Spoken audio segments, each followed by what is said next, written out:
ಒಂದು ಮುಂಗಾರು ಸಿಂಚನದ ಅದ್ಭುತ ಜಾನಪದ ಕಾರ್ಯಕ್ರಮಕ್ಕೆ ನನ್ನನ್ನು ಆಹ್ವಾನಿಸಿ ಇಂಥದ್ದೊಂದು ಅದ್ಭುತ ಮುದ ನೀಡುವ ಸಂಗೀತ ಲೋಕಕ್ಕೆ ನನ್ನನ್ನು ಕರೆದೊಯ್ದದಕ್ಕೆ ಎಲ್ರಿಗೂ ಧನ್ಯವಾದಗಳು. ಅಜ್ಞಾನತಿಮಿರಾಂಧಸ್ಯ ಜ್ಞಾನಾಂಜನ ಶಲಾಕಯ ಚಕ್ಷುರುನ್ಮೀಲಿತಂ ಯೇನ ತಸ್ಮೈ ಶ್ರೀ ಗುರುವೇ ನಮಃ.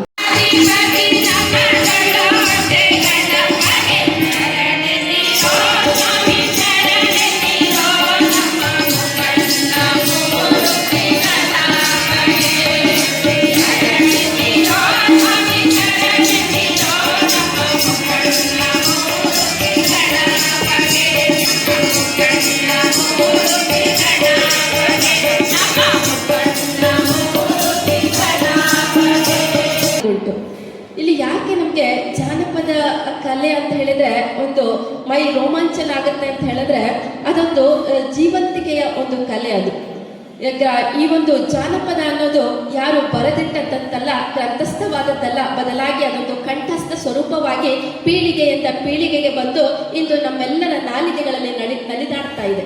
ಕಂಸಾಳೆ ಪದ ಇರಬಹುದು, ಅಂಟಿಕೆ ಪಿಟ್ಟಿಕೆ ಇರಬಹುದು, ಕಂಸಾಳೆ, ಪೂಜಾ ಕುಣಿತ, ಜಾನಪದ ಗೀತೆಗಳು, ಗೀಗಿ ಪದಗಳು ಇವೆಲ್ಲವೂ ಕೂಡ ಜಾನಪದದ ಮತ್ತಷ್ಟು ಸ್ವರೂಪಗಳಾಗಿವೆ. ಈ ಒಂದು ಜಾನಪದ ಅನ್ನೋದು ಗ್ರಾಮೀಣ ಬದುಕಿನಲ್ಲಿ ಹಾಸುಹೊಕ್ಕಾಗಿದ್ದಂಥದ್ದು. ಗ್ರಾಮೀಣ ಜನರ ಒಂದು ಆಸರಿಕೆ ಬೇಸರಿಕೆಗಳನ್ನು ಕಳೆಯುವುದಕ್ಕೆ ಅವರು ತಾವೇ ರಚಿಸಿದಂತಹ ಒಂದು ಬಾಯಿಂದ ಬಾಯಿಗೆ ಬಂದಂತಹ ಗೀತೆಗಳಾಗಿವೆ. ನಮ್ಮ ಹೆಂಗಳೆಯರು ಪ್ರತಿಯೊಂದು ಸಂದರ್ಭಕ್ಕೂ ಹಾಡು ಕಟ್ಟುವಂತಹ ಒಂದು ಅನುಭವಸ್ಥರಾಗಿದ್ರು. ಅವರು ಅಕ್ಷರಸ್ಥರಲ್ಲದೆ ಇರಬಹುದು, ಬದಲಾಗಿ ಅವರು ಒಬ್ಬ ಅನುಭವಸ್ಥರಾಗಿದ್ರು, ಬುದ್ಧಿವಂತರಾಗಿದ್ರು, ಸಂದರ್ಭಕ್ಕೆ ತಕ್ಕ ಹಾಗೆ ಹಾಡು ಕಟ್ಟುವ ಕಲೆಯುಳ್ಳವರಾಗಿದ್ರು. ರಾಗಿ ಬೀಸುವಾಗ ಒಂದು ಪದ, ನಾಟಿ ಕಟ್ಟುವಾಗ ಒಂದು ಪದ, ಹೆಣ್ಣೊಪ್ಪಿಸುವಾಗ ಒಂದು ಪದ, ಅರಿಶಿನ ಹಚ್ಚುವಾಗ ಒಂದು ಪದ, ಅಳಿಯನಿಗೆ ಕಾಲು ತೊಳೆಯುವಾಗ ಒಂದು ಪದ, ಪ್ರತಿಯೊಂದು ಸಂದರ್ಭಕ್ಕೂ ಕೂಡ ಅದೊಂದು ಜಾನಪದ ಗೀತೆಗಳ ಒಂದು ಸರಮಾಲೆಯ ಕಟ್ಟುತ್ತಾ ಬರ್ತಾರೆ. ಆದರೆ ಒಂದು ವಿಷಾದ ಅಂತ ಹೇಳಿದ್ರೆ ಇಂದಿನ ಪೀಳಿಗೆಯವರು ಆ ಒಂದು ಜಾನಪದ ಕಲೆಗೆ ಹೆಚ್ಚು ಒತ್ತು ಕೊಡ್ತಾ ಇಲ್ಲ ಅಥವಾ ಅದನ್ನು ಕಲಿತಾ ಇಲ್ಲ ಅಂತ. ಆದರೆ ಅತ್ಯಂತ ಸಂತೋಷಕರ ಸಂಗತಿ ಅಂತ ಹೇಳಿದ್ರೆ ಈ ಸಾಗರದ ಘಟಕ ಕಲಿಯೋಣ ಜಾನಪದ ಅನ್ನುವ ನಿಟ್ಟಿನಲ್ಲಿ ಪ್ರತಿ ವಾರವೂ ಕೂಡ ಎಲ್ಲರಿಗೂ ಕೂಡ ಜಾನಪದ ಗೀತೆಗಳನ್ನ ಹೇಳ್ಕೊಡ್ತಾ ಇದ್ದೀರಲ್ಲ, ನಿಜಕ್ಕೂ ಕೂಡ ಅತ್ಯಂತ ಒಂದು ದೊಡ್ಡ ಕಲಾ ಸೇವೆ ಅಂತ ಹೇಳಿದ್ರೆ ತಪ್ಪಾಗ್ಲಾರ್ದು. ಇಲ್ಲಿ ಮೊದಲಿಗೆ ನನಗೆ ಈ ಕಾರ್ಯಕ್ರಮಕ್ಕೆ ಆಹ್ವಾನ ಬಂದಾಗ ನನ್ನ ಮನಸ್ಸಿಗೆ ಅನಿಸಿದ್ದು, ಕಬ್ಬಿಣದ ಅಂಗಡಿಯಲ್ಲಿ ನೊಣಕ್ಕೇನು ಕೆಲಸ ಅನ್ನುವ ಹಾಗೆ ಇಂಥದ್ದೊಂದು ಅದ್ಭುತವಾದಂತಹ ಸಾಹಿತ್ಯಿಕ ಕಾರ್ಯಕ್ರಮದಲ್ಲಿ ಆಡಳಿತಾಧಿಕಾರಿಯಾಗಿ ಕಾರ್ಯನಿರ್ವಹಿಸುತ್ತಿರುವಂತಹ ನಮ್ಮನ್ನು ಆಹ್ವಾನಿಸುತ್ತಿದ್ದಾರಲ್ಲ, ಕಬ್ಬಿಣದ ಅಂಗಡಿಗೆ ನೊಣಕ್ಕೆ ಹೋದ ಹಾಗಲ್ಲವೇ ಅನ್ನಿಸ್ತು. ಆದರೆ ಇಲ್ಲಿ ಬಂದು ನೋಡುವಾಗ ಒಂದು ಕುಟುಂಬದ ವಾತಾವರಣ ಇದ್ದು ಒಂದು ಅದ್ಭುತವಾದಂತಹ ಜಾನಪದ ಲೋಕಕ್ಕೆ ಕರೆದೊಯ್ಯುವಂತಹ ವಾತಾವರಣ ಇದೆ. ಜಾನಪದ ಅನ್ನೋದು ಗ್ರಾಮೀಣ ಬದುಕಿನ ನೈತಿಕ ಮೌಲ್ಯಗಳ ಜೀವನಾಡಿ, ಹಾಗೆ ಸಂಸ್ಕೃತಿಯ ಬೇರು ಹಾಗೂ ಜೀವಂತಿಕೆಯ ಜೀವನಾಡಿಯಾಗಿದೆ. ಅಂತಹ ಒಂದು ಜಾನಪದ ಕಾರ್ಯವನ್ನು, ಜಾನಪದ ಕಲೆಯನ್ನು ಉಳಿಸಿ ಬೆಳೆಸುವಂತಹ ಕಾರ್ಯವನ್ನು ಮಾಡುತ್ತಿರುವಂತಹ ಸಾಗರದ ಜಾನಪದ ಪರಿಷತ್ತಿಗೆ ನನ್ನ ಅನಂತ ಧನ್ಯವಾದಗಳು. ಖುಷಿ ಕೊಟ್ಟಂತಹ ಕಾರ್ಯಕ್ರಮ ಇವತ್ತು. ಯಾಕೆಂದರೆ ಇಲ್ಲಿ ತಾಲೂಕಿನ ಪ್ರಮುಖ ಅಧಿಕಾರಿ ವರ್ಗದವರು ನಮ್ಮೊಂದಿಗಿದ್ದಾರೆ, ಜಾನಪದ ಹಿರಿಯ ಕಲಾವಿದರುಗಳಿದ್ದಾರೆ.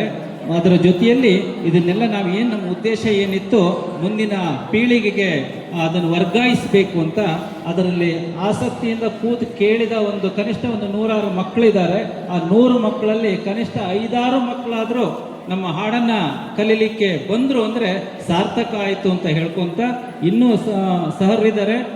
ಇನ್ನೂ ಒಂದು ನಿಮಗೆ ಅವಕಾಶವನ್ನು ಯಾಕೆ ಹೆಣ್ಣುಮಕ್ಕಳು ಹೊರಗಡೆ ರಜಾದಿಂದಲ್ಲಿ ಕಲಿಸ್ಲಿಕ್ಕೆ ಅವಕಾಶ ಇಲ್ಲ ಅಂತ ಹೇಳಿದರೆ ಇಲ್ಲೇ ಬೇಕಾದರೂ ನಾವು ನಮ್ಮ ಕಲಾವಿದರನ್ನ ಕರ್ಕೊಂಬಂದು ಕಲಿಸುವಂತಹ ಕೆಲಸವನ್ನು ಮಾಡ್ತೀನಿ. ಆಸಕ್ತಿಯಿಂದ ಎಲ್ಲರೂ ಕಲೀರಿ. ಜಾನಪದ ಯಾಕೆ ನಿಮ್ಗೆ ಎಲ್ಲೇ ಹೋದರೂ ಕೂಡ ದುಡ್ಡು ಕೊಟ್ಟರೆ ಜಾನಪದ ತರಗತಿಗಳು ಸಿಕ್ಕಲ್ಲ, ಶಾಸ್ತ್ರೀಯ ತರಗತಿಗಳು ಇರ್ತವೆ, ಆದರೆ ಜಾನಪದಕ್ಕೆ ತರಗತಿಗಳು ಇಲ್ಲ.